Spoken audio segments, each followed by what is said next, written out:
শুটকি মাছ যদি এভাবে রান্না করা হয় সবাই আঙুল চেটেপুটে খাবে।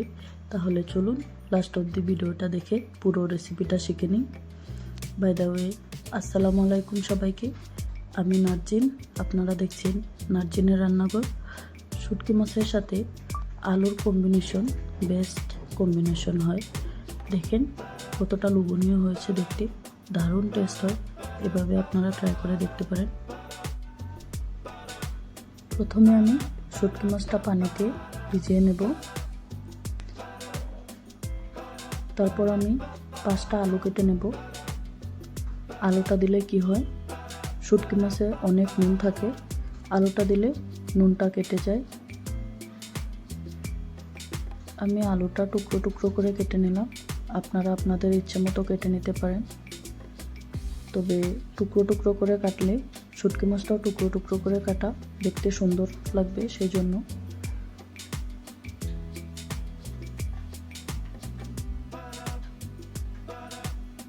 আমার আলুটা কাটা হয়ে গেছে, এখন আমি একটা পাত্রে উঠিয়ে নিচ্ছি।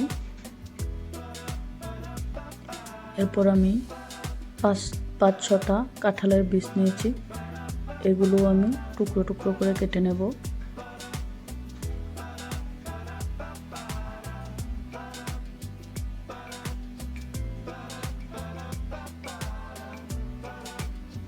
শুটকি মাছের সাথে কাঁঠালের বীজ খেতে খুবই সুস্বাদু হয়। এমনিতেও কাঁঠালের বীজ সুস্বাদু হয়, আপনারা জানেন সেটা। 2টো পেঁয়াজ নিয়েছি, পেঁয়াজটা আমি কুচি কুচি করে কেটে নেব।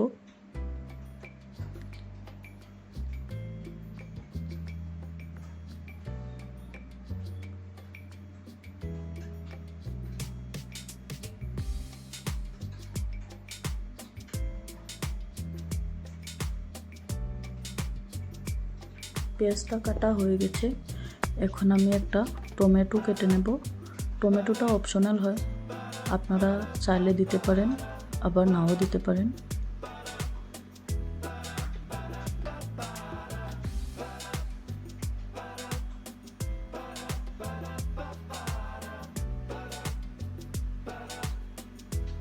টমেটোটাও আমি কুচি কুচি করে কেটে নিলাম।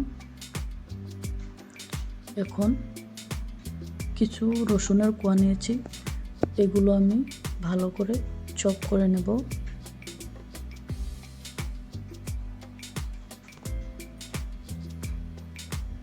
দেখেন একটা ট্রিক্স, এভাবে ফাস্ট চপ করতে পারেন, কিছুক্ষণের মধ্যেই হয়ে যাবে।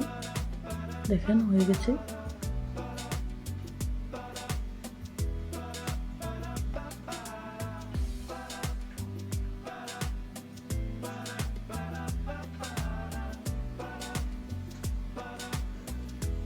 এখন আমি ভিজিয়ে রাখা শুটকি মাছগুলো হাত দিয়ে ঢলে ঢলে ভালো করে পরিষ্কার করে নেব। আর এটা খুব সহজে উঠে যাবে, কারণ এটা আমি গরম পানিতে ভিজিয়ে রেখেছিলাম।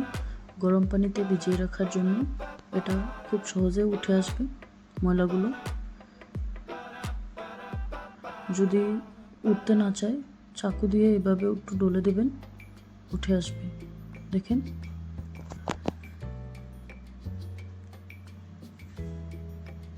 একটা একটা করে সবগুলো আমি এভাবে ভালো করে ধুয়ে নেব।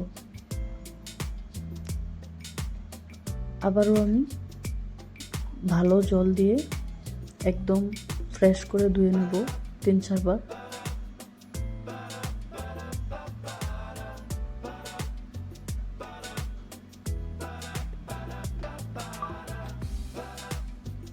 দেখেন কতটা ফ্রেশ লাগছে,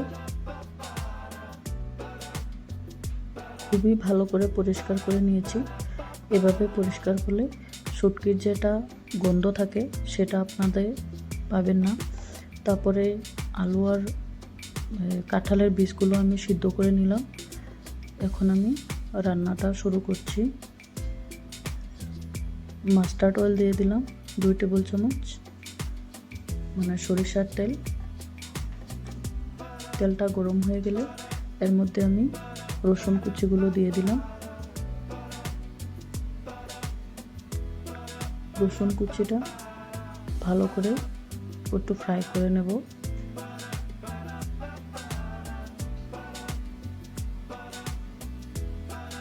দেখেন রসুন কুচিটা লাল লাল হয়ে এসেছে।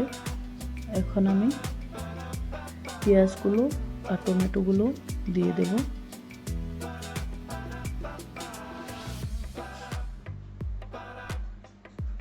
ভালো করে নাড়িয়ে দেব।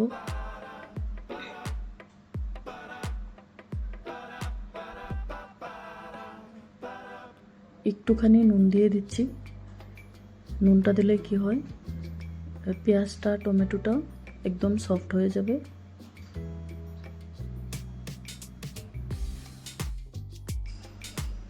দেখেন আমি যেরকমটা চেয়েছিলাম সেরকম হয়ে গেছে।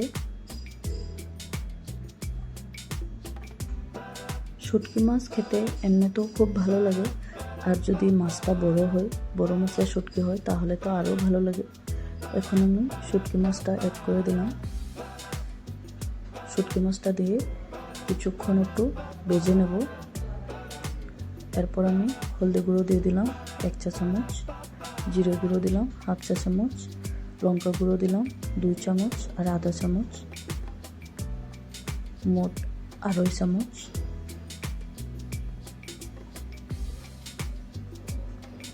জিঞ্জার গার্লিক পেস্ট দিয়ে দিলাম 1 চা চামচ। মিক্স করে নেব ভালো করে। এভাবেই নাড়িয়ে নাড়িয়ে আমি ভাজতে থাকবো মশলাটা ভাজা হয়ে গেছে। এখন আমি সিদ্ধ করে রাখা আলু আর কাঁঠালের বীজগুলো দিয়ে দিলাম। ভালো করে মিশিয়ে নিচ্ছি। এখানে আমি কোনো পানি অ্যাড করব না, যেহেতু এটা শুটকি মাছের বোনায় কোনো পানি অ্যাড করা যাবে না। এভাবেই নাড়িয়ে নাড়িয়ে গ্যাসটা একদম লো ফ্লেমে রেখে ভেজে নিতে হবে। শুটকি মাছ কিন্তু নুন দিয়ে রান্না করা যাবে না, কারণ শুটকি মাছে অনেক নুন থাকে। আপনারা দেখছেন আমি নুন দিইনি।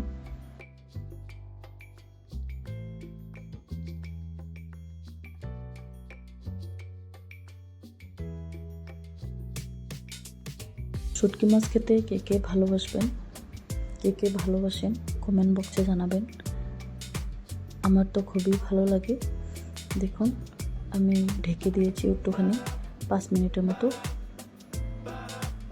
গ্যাসটা কিন্তু পুরো লোতে রাখবেন, ফার্স্টে থেকে লাস্ট অবধি, নাহলে কিন্তু রান্নাটা পুড়ে যাবে।